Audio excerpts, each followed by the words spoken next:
বাংলাদেশের গণমানুষের প্রিয় সংগঠন বাংলাদেশ জামাত ইসলামী 12 নং খৈয়াছড়া ইউনিয়নের 8 নং ওয়ার্ড কর্তৃক আয়োজিত আজকের এই ঈদ পুণ্যমিলন অনুষ্ঠানের উপস্থিত সম্মানিত প্রধান মেহমান উপস্থিত আছেন বাংলাদেশ জামাত ইসলামী মিরসরাই উপজেলার সংগ্রামী আমির জননেতা জনাব নুরুল কবির।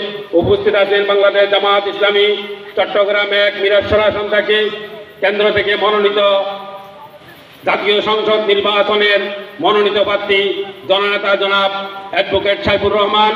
উপস্থিত বাংলাদেশ জামাত ইসলামী উপজেলা নেতৃবৃন্দ, ইউনিয়ন নেতৃবৃন্দ, ওয়ার্ড নেতৃবৃন্দ, বিভিন্ন পর্যায়ের সম্মানিত উপস্থিতি সকলকে জানাচ্ছি সর্বপ্রথম বাংলাদেশ জামাত ইসলামী 12 নং খৈয়াছড়া ইউনিয়নের পক্ষ থেকে ঈদের শুভেচ্ছা ও অভিনন্দন। সাথে সাথে সকলকে আমার সালাম জানাচ্ছি, আসসালামু আলাইকুম ওয়া রাহমাতুল্লাহি ওয়া বারাকাতুহু। মহান আল্লাহ তাআলার শুকরিয়া আদায় করে যে আল্লাহ রাব্বুল আলামিন ফেসিবাদ মুক্ত এই সুন্দর পরিবেশে আজকে আমাদেরকে এখানে একত্রিত হয়ে ঈদ পুণ্যমিলন অনুষ্ঠান করার জন্য তৌফিক দিয়েছেন, সেজন্য আমরা মহান আল্লাহর শুকরিয়া আদায় করি। সবাই পড়ি আলহামদুলিল্লাহ। দরুদ এবং সালাম পেশ করছি প্রিয় নবীজি মুহাম্মদুর রাসূলুল্লাহ সাল্লাল্লাহু আলাইহি ওয়াসাল্লাম।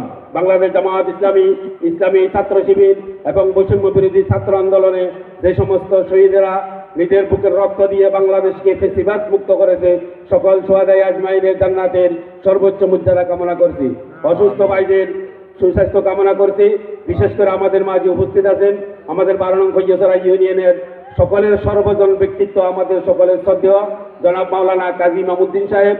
দীর্ঘদিন পর্যন্ত জটিল এবং কঠিন রোগে কষ্ট করতেছেন। আজকের এই প্রোগ্রাম থেকে আমরা আল্লাহর কাছে দোয়া করি আল্লাহ রাব্বুল আলামিন যেন আমাদের এই শ্রদ্ধেয় জনাব মাওলানা কাজী ইমামউদ্দিন সাহেবকে যেন সুস্থতার জীবন বকশিশ করেন, আমরা সকলে বলি আমিন।